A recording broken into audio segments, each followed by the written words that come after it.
Hello everyone, welcome to YouTube channel. Today we are going to learn our third spoken pattern. හැමෝම YouTube channel එකට සාදරයෙන් පිළිගන්නවා. ඉතින් අද අපි ඉගෙන ගන්න යන්නේ අපේ තුන්වෙනි spoken pattern එක. මම ඔයාලට කලින් spoken pattern දෙකක් කියලා දුන්නා. ඉතින් අද අපි කියලා දෙන්නේ තුන්වෙනි spoken pattern එක. මේ spoken pattern එක තමයි that's why කියන spoken pattern එක. Right. ඉතින් මේක අපි භාවිතා කරනවා සිංහලෙන් නම් මේ ක්‍රමයේ භාවිතා කරලා විවිධ දේවල් කියනවා විවිධ අවස්ථාවන් වලදී. මේ ක්‍රමය තමයි that's why. ඒ නිසයි ඒකයි. right. අපි මුලින්ම කරන්නේ මේකේ සෙන්ටෙන්ස් එකක් හදාගද්දි that's why එක සෙන්ටෙන්ස් එකේ මුලට දාගන්නවා. වාක්‍යයේ මුලට that's why එක දාගන්නවා. right. ඊළඟට subject එක දාගන්නවා. ඒ කියන්නේ වාක්‍යයේ කර්තෘ.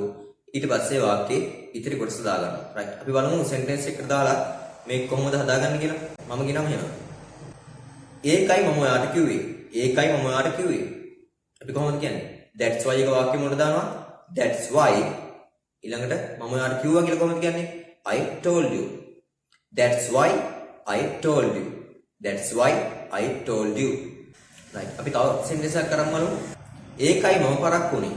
ඒකයි මම පරක්කු උනේ. අපි කොහොමද කියන්නේ? That's why I got late. That's why I got late. ඒකයි මම පරක්කු උනේ. right. අපි මෙහෙම කියනවා. මට බස්සේ මග ඇරුණා.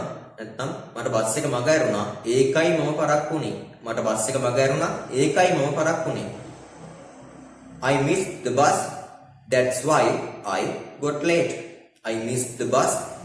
That's why I got late. අපිට මෙහෙම කියන්නත් පුළුවන් එක. මට බස් එක මග ඇරුණා. ඒකයි මම පයින් ආවේ. මට බස් එක මග ඇරුණා. ඒකයි මම පයින් ආවේ. කොහොමද කියන්නේ? I missed the bus. That's why I came on foot. I missed the bus. That's why I came on foot. ඒකයි මම ඔයාලට කිව්වේ ඒක කරන්න එපා කියලා.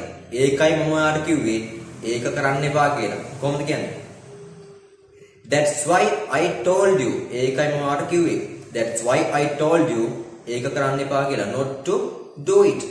That's why I told you not to do it. That's why I told you not to do it. right. ඔන්න ඔය විදිහට තමයි ඉතින් ඔය that's why කියන pattern එක දාලා වාක්‍ය හදාගන්න, sentence හදාගන්න. ඉතින් ඔයාලට මේක use කරලා භාවිතා කරලා practice වෙන්න පුළුවන්, වාක්‍ය හදන්න පුළුවන්. මම ඔයාලට දීලා තියෙනවා verbs දීලා තියෙනවා. ඒ වගේ verbs භාවිතා කරලා ඔයාලට පුළුවන් මේ pattern එක practice වෙන්න. ඉතින් practice වල ඔයාලගේ English knowledge එක වැඩි දියුණු කරගන්න. එහෙනම් අපි ඊළඟ දවසේ අලුත් pattern එකකින් හමු වෙනවා. හැමෝටම goodbye.